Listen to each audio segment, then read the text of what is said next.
Hello everyone, welcome to my channel H D और आई।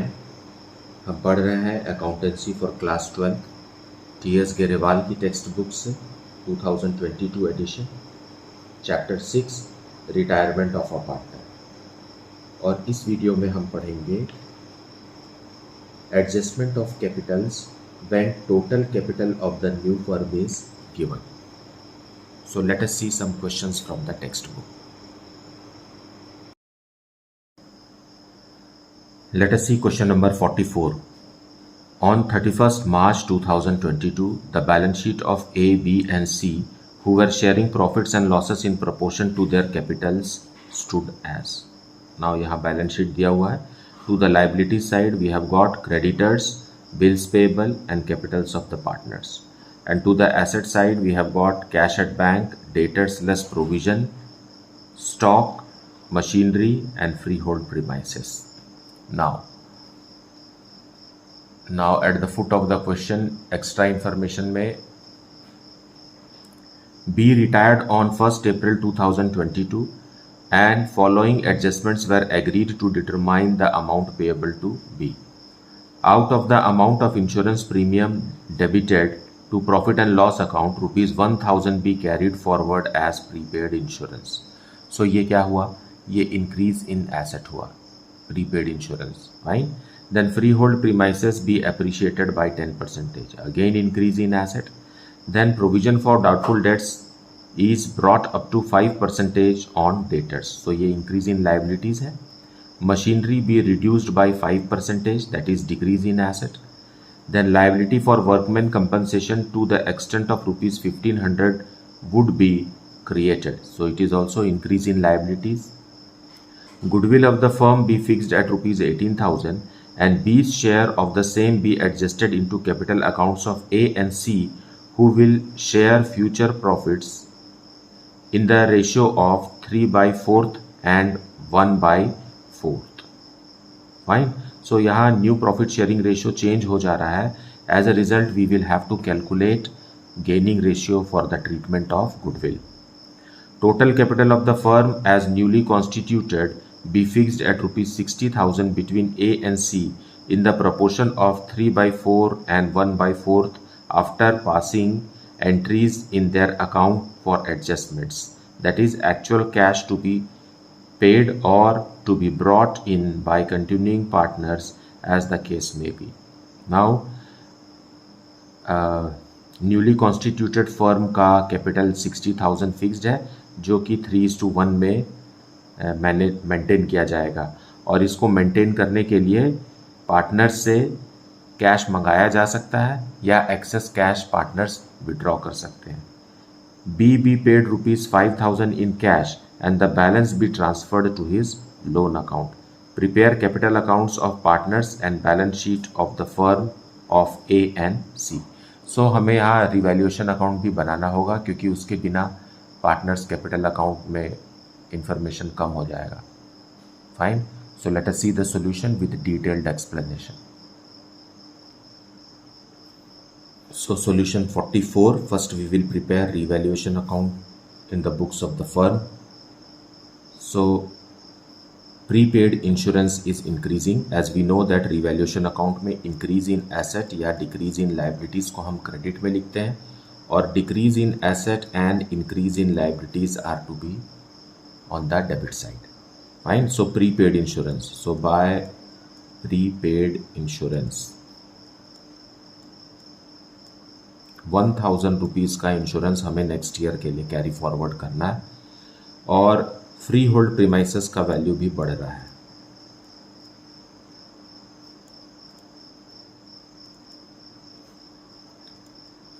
%10 of 50,000, that is 5,000 rupees.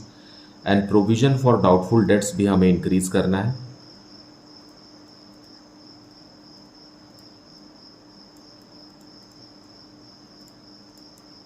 Provision for doubtful debts already balance sheet में 200 rupees का है, और हमें 10,000 rupees का 5% मतलब 500 का बनाना है, तो 300 रुपीज़ से हमें इंक्रीज करना होगा provision for doubtful debts. Okay. Value of machine is decreasing. value of machine is decreasing by 1200 rupees. And workman compensation fund है ना, या reserve, workman compensation reserve create करना है 1500 रुपीज़ का as suggested in the question. Fine. These are the items related to revaluation account.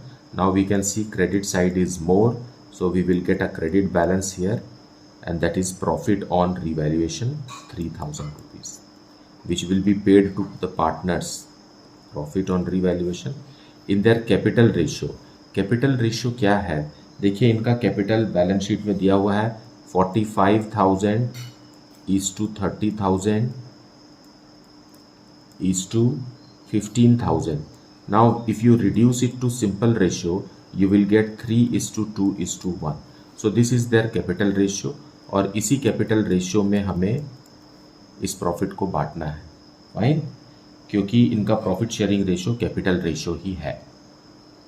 So you will give to A B and C, A B and C 1500 rupees, then 1000 rupees and 500 rupees.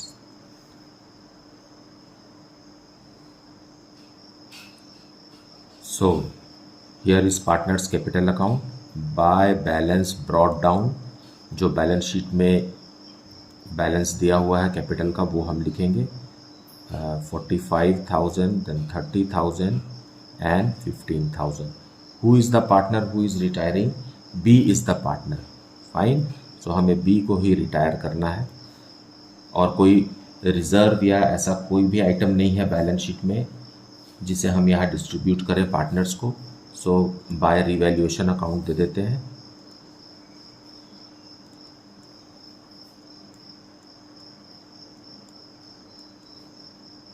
Okay, now treatment of goodwill. For treatment of goodwill, goodwill of the firm is 18,000 rupees. Fine, but we will have to calculate sacrificing and gaining ratio. You see, for partners A, B and C, है ना? Let us do it here. A is to B is to C is how much? 3 is to 2 is to 1. Okay, and new ratio after B's retirement, A is to C is equal to, as given in the question, 3 is to 1. 3 is to 1. So हम gaining ratio calculate करेंगे. Gaining ratio is equal to new ratio minus old ratio. Okay, so for the partner A let us calculate. For the partner A new ratio is 3/4 and old ratio is 3/6. And for partner B we can calculate it here. B old ratio is new ratio is 1/4 and new ratio is 1 by old ratio is 1/6. So here we will take out LCM first. 12 is the LCM.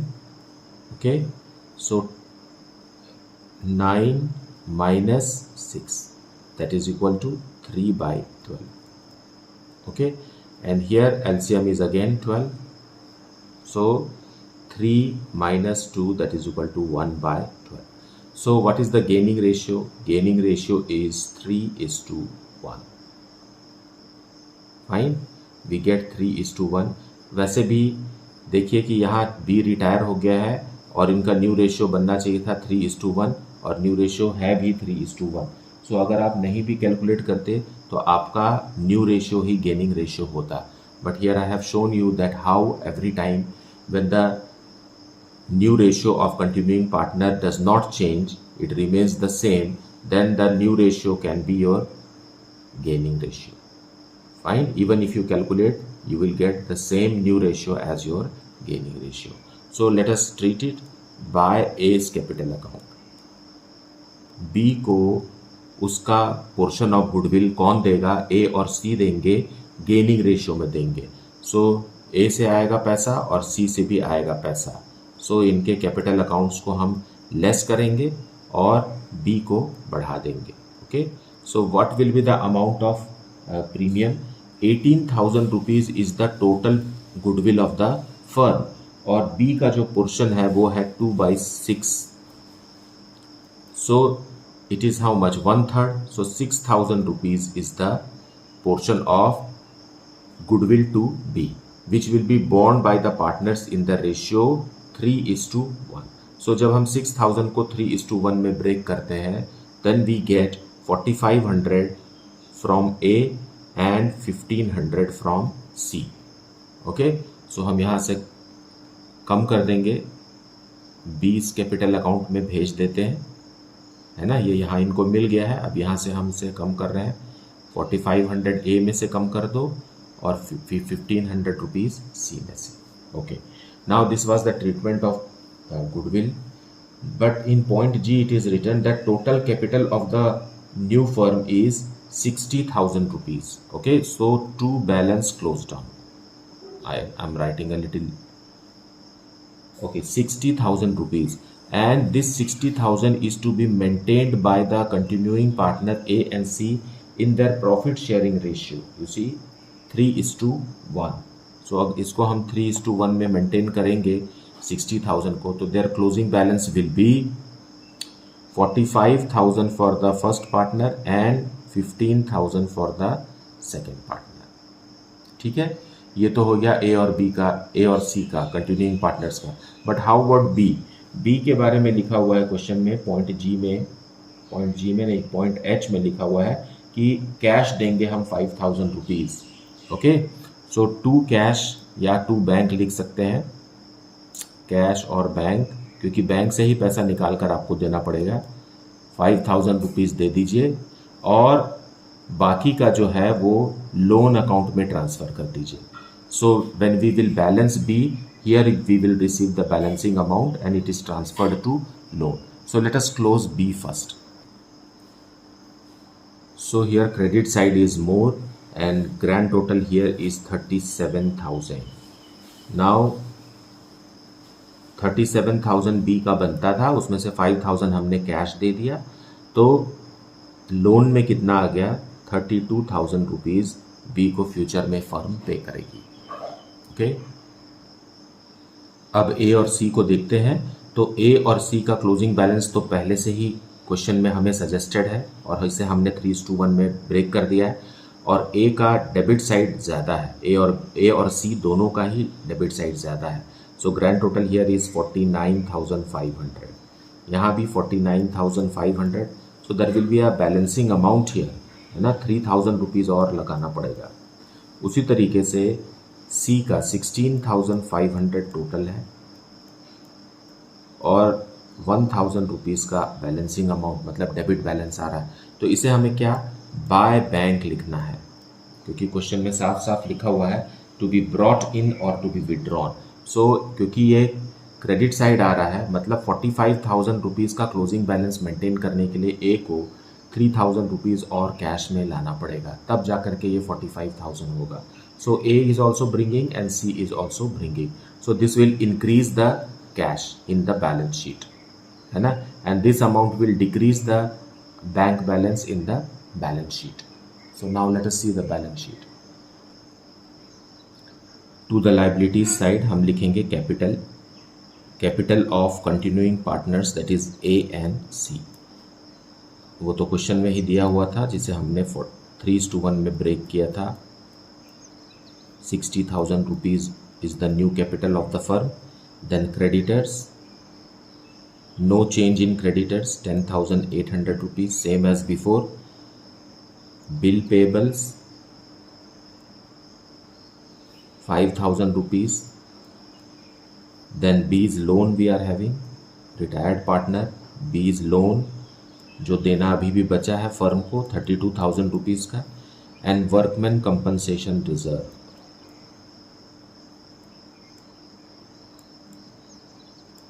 1,500 rupees का जो नया create किया गया है, ये सब liabilities हैं। Now to the asset side, prepaid insurance, prepaid insurance 1,000 rupees का है जो नेक्स्ट ईयर के लिए कैरी फॉरवर्ड हो रहा है। अब आइए बैंक में पहले से ही फर्म के पास 13,000 रुपीज़ था, फिर पार्टनर ए ने 3,000 लाया और पार्टनर सी ने 1,000 रुपीज़ लाया, लेकिन पार्टनर बी को 5,000 रुपीज़ का पेमेंट हुआ, सो लेस कर देंगे। सो बचा हुआ बैंक बैलेंस है ₹12,000। That's very simple. Then debtors debtors are of ₹10,000, लेकिन हमने provision for bad and doubtful debts बनाया है 5%, जो कि है 500, so 9,500 in the outer column. Stock, no change in stock, same as before. Then machine it is reduced by, है ना, या 1,200 रुपीज, सो 22,800 बचा हुआ है। Then free hold premises,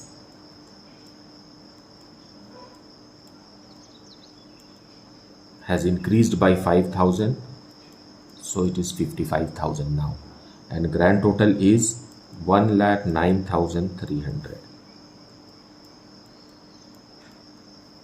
So this is the solution for question number 44. Now let us see question number 45. X, Y and Z were in partnership sharing profits in the proportion of their capitals. Now in proportion of their capitals means this is the proportion. 90,000 is to 60,000 is to 30,000. That is nothing but 3:2:1. Fine. If you reduce this in the ratio, simplest form, it is 3:2:1. Their balance sheet as on 31st March 2018 was as follows. Balance sheet में दिया हुआ है sundry creditors, workmen's compensation fund, general reserve and capitals of partners.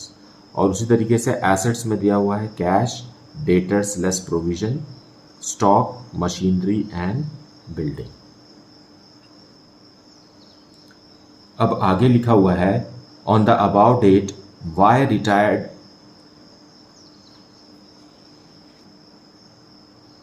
owing to ill health. The following adjustments were agreed upon for calculation of amount due to Y. Provision for doubtful debts to be increased to 10% of debtors.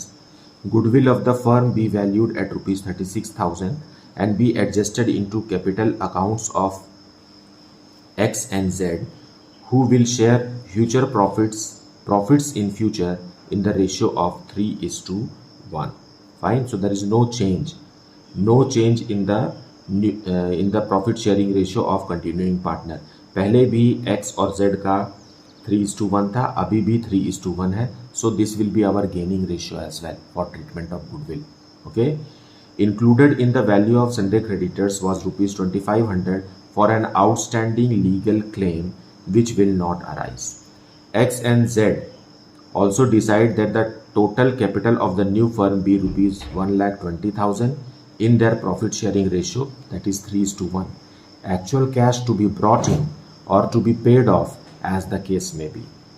Y to be paid ₹9,000 immediately and balance to be transferred to his loan account. Prepare revaluation account, partners capital accounts and balance sheet of the new firm after Y's retirement. Now this question is very much similar to the previous question, that is question number 44.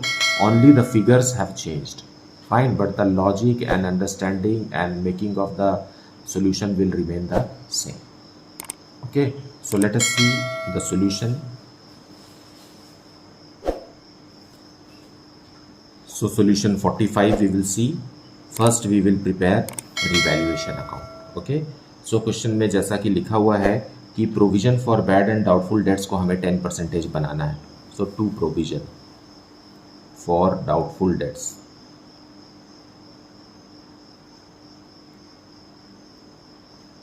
सो कितने से बढ़ाना पड़ेगा? 700 rupees से बढ़ाना पड़ेगा 10% बनाने के लिए. 2,100 रुपीज़ का प्रोविजन बनेगा, जिसमें से 1,400 रुपीज़ पहले से ही बैलेंस शीट में है. सो 700 रुपीज़ का प्रोविजन बनेगा.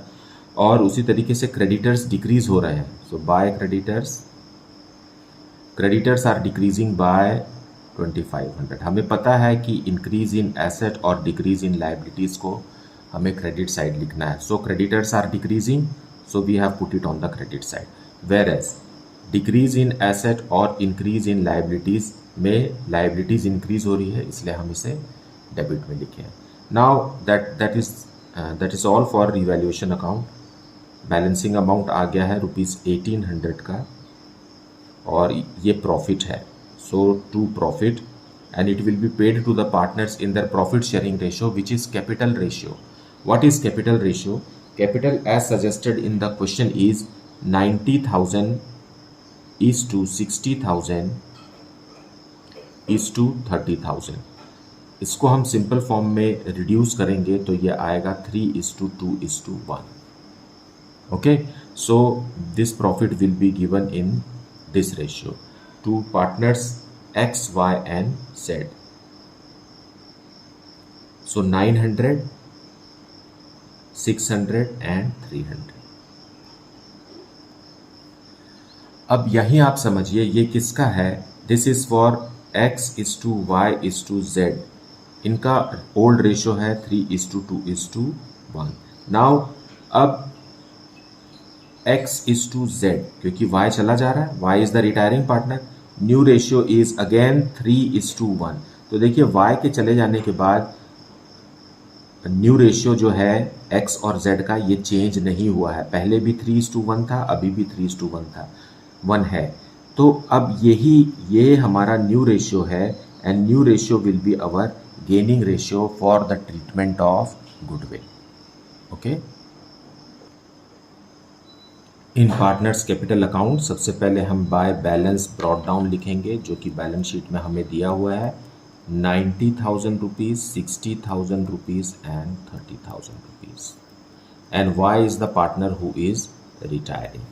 जनरल रिजर्व भी है, सो इसे भी हम बांट देते हैं. Undistributed profits of the previous year ₹6,000 in their old profit sharing ratio, so 3,000, 2,000 and 1,000. Then revaluation account 18, what's that, 900, sorry, it is 900, then 600 and 300. Okay, then what is it said?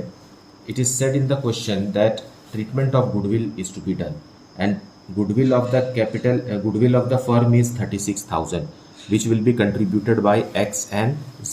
So by X capital account and by Z's capital account, है ना.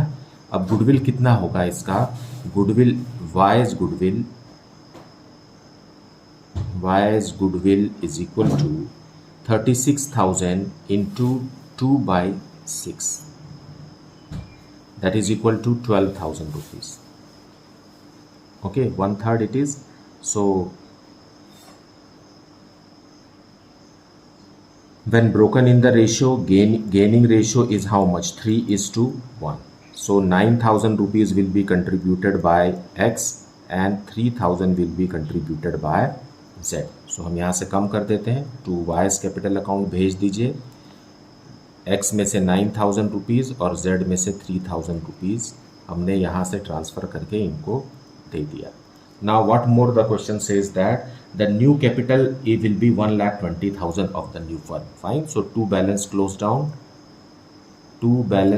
down कितना? 1,20,000 rupees और ये new ratio में रहेगा, that is 3:1 में रहेगा. So when 1,20,000 is broken in this, it is 90,000 and 30,000. Fine. So 90,000 rupees and 30,000 rupees. क्योंकि Y तो अब पार्टनर है नहीं, Y को हम सेटल करते हैं तो Y को क्या देना है हमें? 9,000 is to be paid immediately. So to bank पहले से ही दे दीजिए, पैसा जा रहा है. 9,000 rupees will be paid immediately to Y and the balancing amount will be maintained in his loan account. So Y's loan will be the balancing amount. One more thing is there in the balance sheet, that is workmen compensation fund. So this will also be given to the partners in their old profit sharing ratio, that is 3:2:1. So 4,500, 3,000 and 1,500 like this. Now we will close Y's account. So here grand total is 77,600 और loan account में balancing amount आएगा 68,600. Okay, अब Y X को close करेंगे तो X के debit में ज़्यादा है 99,000. So X has to bring in cash. Okay, यहाँ जगह नहीं छूटी है तो मैं इसे ऊपर लिख दे रहा हूँ, by bank x will bring ₹600। Okay, उसी तरीके से हम जेड को क्लोज करेंगे 33,000। जेड का डेबिट में 33,000 रुपीज़ है और क्रेडिट में कम है, मतलब जेड को भी पैसा लेकर आना है 200 रुपीज़। ओके, है ना, ये मैंने बैंक यहाँ मेंटेन कर दिया। मतलब X will bring ₹600, then only his capital closing balance will be 90,000। उसी तरीके से जेड अगर 200 रुपीज़ लाएगा तभी जाकर के उसका क्लोजिंग बैलेंस 30,000 रुपीज़ बनेगा, as asked in the question. Fine, so ये पैसा आ रहा है तो ये बैंक में जुड़ेगा बैलेंस शीट में, और ये 9,000 रुपीज़ जो हम वाई को पेमेंट कर रहे हैं ये बैंक से लेस हो जाएगा। Late us see the balance sheet. So balance sheet, in this we will write capital on the liability side of continuing partner X and Y as suggested in the question, ₹90,000 and ₹30,000, which is given 1,20,000. Then sundry creditors. Sundry creditors 2,500 rupees कम हो गया है और अब बचा हुआ है 14,100 का। Okay, then Y's loan, retired partner Y's loan account, it is 68,600।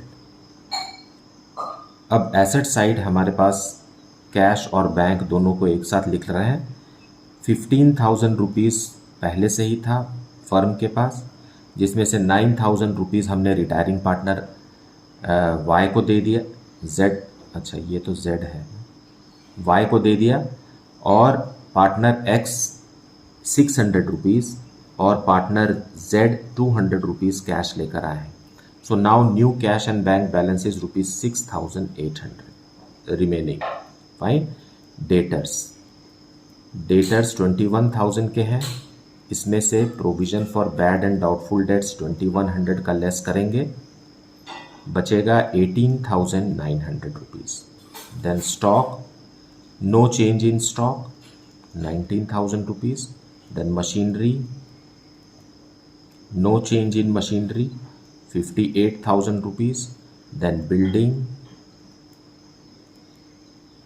₹1 lakh. That's it, और कोई भी इंफॉर्मेशन नहीं है। अब हम इसे ग्रैंड टोटल कर देते हैं, it is coming 2,02,700। So this is how the balance sheet is to be prepared and the concept is to be understood. मुझे उम्मीद है कि आपने वीडियो को पूरा देखा है और एक्सप्लेनेशन को भी अच्छे से सुना है। In case you are having any doubt, then please put it in the comment section. Thank you so much for liking, subscribing and sharing the channel. And if you have not yet, then please do like, subscribe and share the channel. Thank you so much for watching.